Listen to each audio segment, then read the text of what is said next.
Assalamualaikum warahmatullahi wabarakatuh. Alhamdulillah, wassalatu wassalamu ala rasulillah, amma ba'd. Sedayonipun yang kami hormati teman-teman sekalian, diskusi malam ini menarik, terutama uh, yang lagi ramai mungkin ini diangkat tentang kayu geritan. Memang sejarah kayu geritan yang secara turun-temurun dari generasi ke generasi ya, untuk kami pribadi mengetahui bahwa makam yang ada di kayu geritan itu sejak dulu kala itu ya namanya Mbah Toposono, Mbah Kodisono, Mbah Angsono, Raden Mas Penguluwatang, ngoten. Bahkan dalam catatan itu sebenarnya itu yang familiar di masyarakat ya. Sebenarnya itu penyebutannya Pangeran, Pangeran Toposono, Pangeran Kadisono, Pangeran Angsono, kemudian Raden Mas Penguluwatang. Kemudian seiring berjalan waktu pada periodisasi Bu Kom ya, Bu Katin itu terjadi pembangunan besar-besaran, kemudian terbangunlah apa yang sudah terbangun seperti yang kita saksikan sekarang. Pada masa itu kemudian muncul cerita baru penyebutan nama Habib Hasan waktu itu. Dari cerita masyarakat itu di situ ada makam Habib. Nah itu kemudian menimbulkan polemik di antara sesepuh-sesepuh kampung masyarakat setempat kan. Kok bisa-bisanya tiba-tiba ada makam, ada penyebutan Habib gitu. Habib Hasan waktu pertama kemudian seiring berjalannya waktu ganti Habib Abu Bakar itu. Nah, kok ganti lagi gitu kan. Tapi itu sudah ngeflur ke masyarakat, ke kampung-kampung, menjadi perbincangan ramai lah.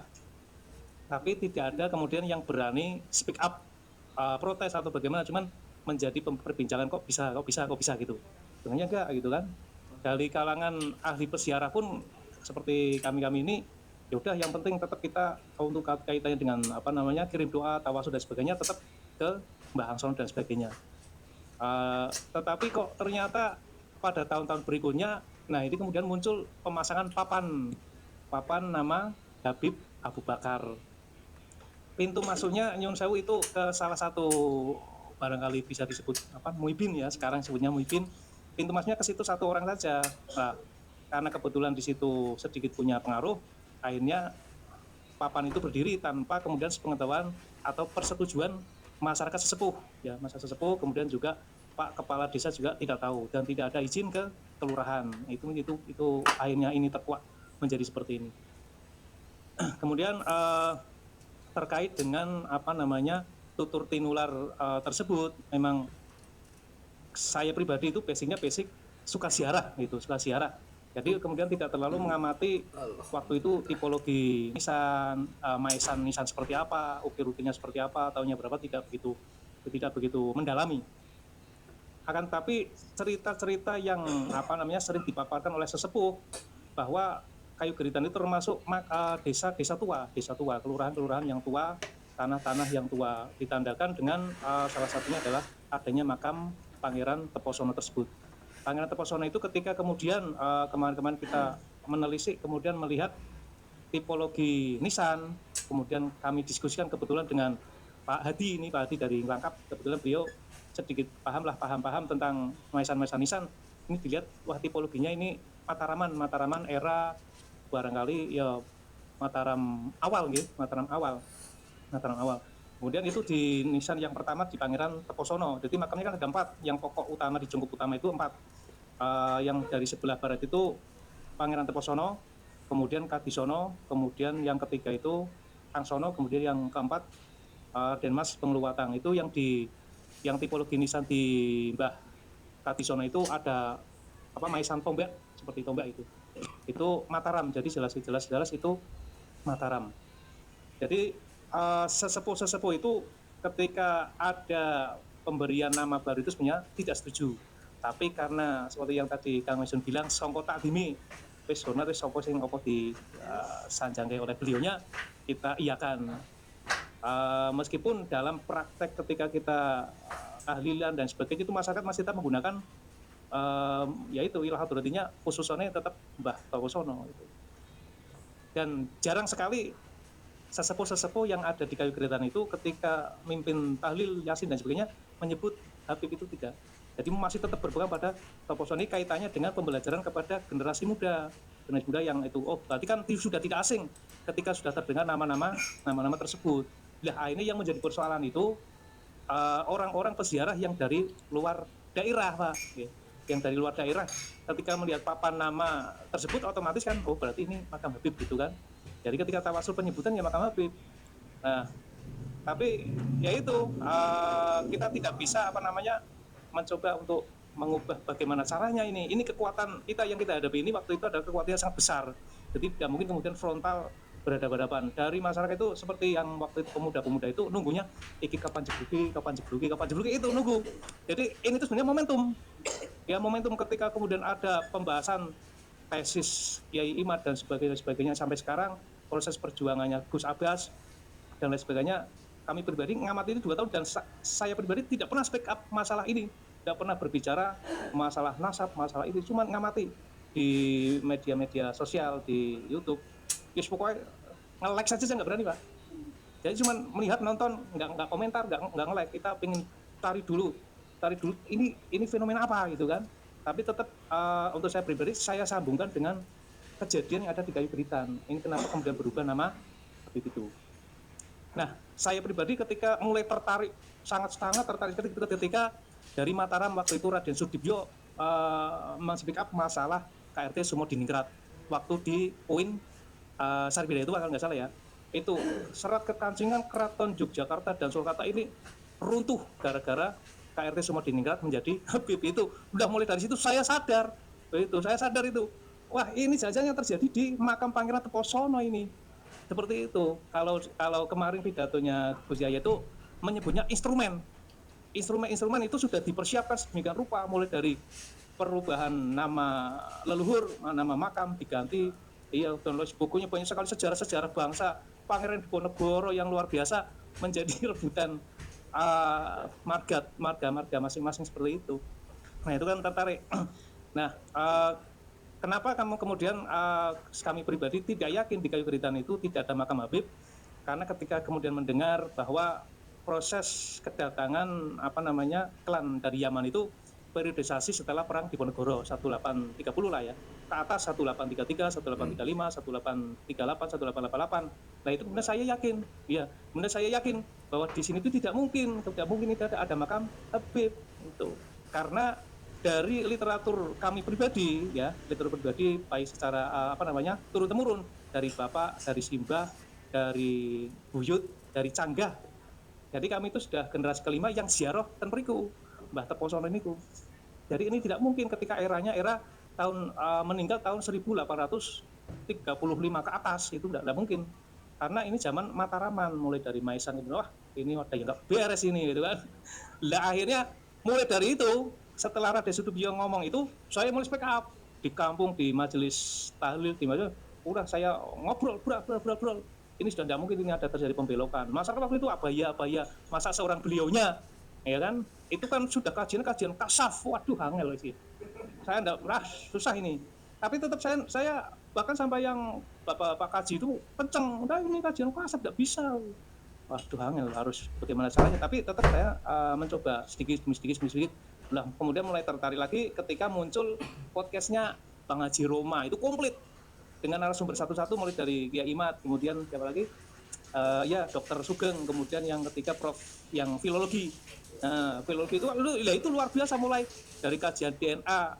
Dr. Sugeng mengatakan tidak tertarik karena sampelnya masih 10. Nah itu ketika sudah 100, itu saya berani ngomong. Nah itu ketika kemudian Dr. Sugeng ngomong sampelnya sudah ada 183. Wah, dan kemudian haplus grupnya G itu Askenasi dari Eropa Timur. Waduh, umat mana? Yahudi ke-13, padahal Yahudi tapi Yahudi palsu itu kan. Yahudi pun Yahudi palsu. Yahudinya bukan Yahudi Bani Israel. Ya, apalagi itu haplogrunya G. Nah, sementara G itu jangankan Bani Hasyim, Arab saja, Ibrani saja bukan. Nah, itu kemudian tambah ramai. Kemudian kajian filologi saya ngamati itu. Makanya waktu itu di kampung itu podcast yang waktu itu saya rekomendasikan itu podcastnya Bang Haji Roma, karena komplit. Isinya komplit. Wawancara dengan penarasumber itu komplit. Nah itu kemudian setelah ramai mengkristal kan, masyarakat paham. Nah itu kemudian muncul keinginan masyarakat mengembalikan nama tersebut dalam bentuk papan itu. Nah itu hanya muncul, nulisnya apa? Berikut. Kalau masyarakat itu iya, masa itu kompak sebenarnya pingin penyebutan atau papan nama itu disebut tetap kembali ke asalnya, Mbah Ang, Mbah Toposono, Mbah Angsono dan sebagainya itu. Nah, ketika mengkristal, kemudian kita kumpulkan, tapi waktu itu masih dalam beberapa personel orang, perwakilan dari beberapa dukuh, nah akhirnya muncul papan itu. Tapi yang jelas kita tetap berpegangan bahwa tutur tinular selama 5 generasi, 6 generasi itu di situ makam Pangeran Teposono, Katisono, Angsono dan Raden Mas Pengluwatan itu. Kemudian kaitannya dengan penelusuran lebih jauh, kami ngobrol sama Pak Hadi, kemudian kita teruskan ke Mataram bahwa Maisan itu Maisan Mataram awal. Nah itu harapannya nanti biar terbuka secara lebar, secara gamblang, dan masyarakat itu ya sebenarnya masyarakat nggak ada masalah. Yo kita itu ingin memberikan pembelajaran edukasinya kepada yang di luar, Pak, karena sudah kedarung ternyata kebohongan baru 10 tahun, nanti antara 10 tahun 15 tahun aja udah begini, bagaimana kebohongan yang sudah berabad-abad, itu Masya Allah. Hah? Iya. Nah kalau kajian sejarah seperti penjajahan, yuk kita berarti Pak Bian di Jajal Rondo, berarti ono grup, ya kan ada bangunan-bangunan, ya irigasi dan sebagainya, rel sepur, jalan dendeles, ya berarti, tapi kan tetap kita proses pengembalian sejarahnya ke awalnya saja, itu bahwa di situ Mbah sesepuhnya Mbah Teposono, Mbah Katisono, Mbah Angsono, Raden Mas Pengluwatan. Di situ juga ada makam Mbah Nur Sepuh. Mbah Nur Sepuh itu Mbah Maman Nur ya, itu Mbah Nur terkenal dengan sebutan Mbah Nur Sepuh, itu berarti bapaknya Mbah Nur Anom Keranji. Nah, itu sak Burayu kan masih kata di Keranji itu. Sebenarnya Keranji itu juga gregetan kayaknya. Tapi kan belum ya, cuman kan belum kita apa namanya? Iya, perlu kita pendekatan lah. Ayo peduli ke beraya-beraya Mbah Nur Sepuh kok enggak ada yang hadir. Wah, ini bahaya. Di situ juga ada makam Mbah Banjar dan juga simbah-simbah yang lainnya yang mungkin belum kita tahu nama-namanya. Nggih kata. Oh simbah jenengan. Nggih. Pripun? Nggih, itu yang di satu empat makam utama itu di yang satu ya. Dikunci. Yang satu kubah, Nggih, yang Mataram 4, tapi yang di luar itu juga tipologi kuno juga. Tipologi kuno ada ukirannya, ada kembang-kembangnya itu. Kemudian yang makam-makam seperti Mbah Banjar itu batu besar masih asli.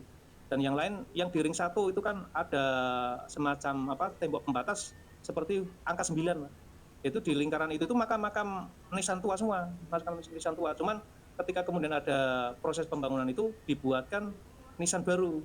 Jadi nisan baru kemudian ditempel ini lama ditempel nisan baru. Tapi khawatirnya misalnya terjadi pencurian nisan seperti yang terjadi di sana-sana, seperti sekarang terjadi di makam Sunan Bonang, kan? Waktu sebelum Covid, kami satu rombongan ziarah itu tipologi ring 1 itu masih nisan asli, masih ukir-ukiran. Nah, pasca Covid, ziarah ke sana kok wes Habib siapa, Masya Allah. Berarti cepat loh, ketika Covid itu mereka banyak yang itu Mas.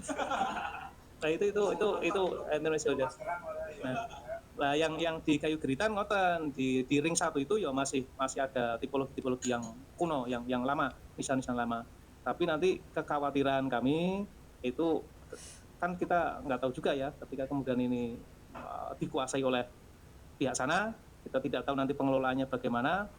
Bisa jadi kan ketika misalnya nisannya Mbah Teposono saja sudah dibikinkan nisan yang model besar kayak gini kan, model luar kan, nah, itu model Yaman. Lah itu nisan yang asli udah dicabut terus ditaruh di sini. Nah, di sini taruh aja ditanam, nanti ditemukan makam baru. Dilihat tipologi nisannya, oh nisan kuno kan. Oh, orang yakin itu. Oh iya, betul nisannya nisan lama. Udah percaya aja. Ya kan? Enggak usah pakai meditasi atau apa, udah. Apalagi kalau dilihat dari buku-buku tentang nisan, oh ini nisan lama, ya oke. Setuju, tinggal ditelusuri siapa namanya Fulan bin Fulan dan sebagainya, itu kan bahaya. Setidaknya itu dulu yang dapat kami gambarkan. Yang jelas insya Allah ini papan nama masih aman. Sebelumnya tragedi, kemudian kita ngobrol sama rekan-rekan sekalian, waktu itu kan mau ada call, jadi wis ben kondusif, kita turunkan dulu. Tapi kan itu menjadi pertanyaan juga di luar, wah piye tenang mas, masih mau diperbaiki nanti pas lagi, gitu aja lah. Biar aja itu, biar menjadi prasasti bahwa pernah terjadi kejadian seperti ini gitu Pak. Ya nanti seiring berjalannya waktu. Nanti barangkali nanti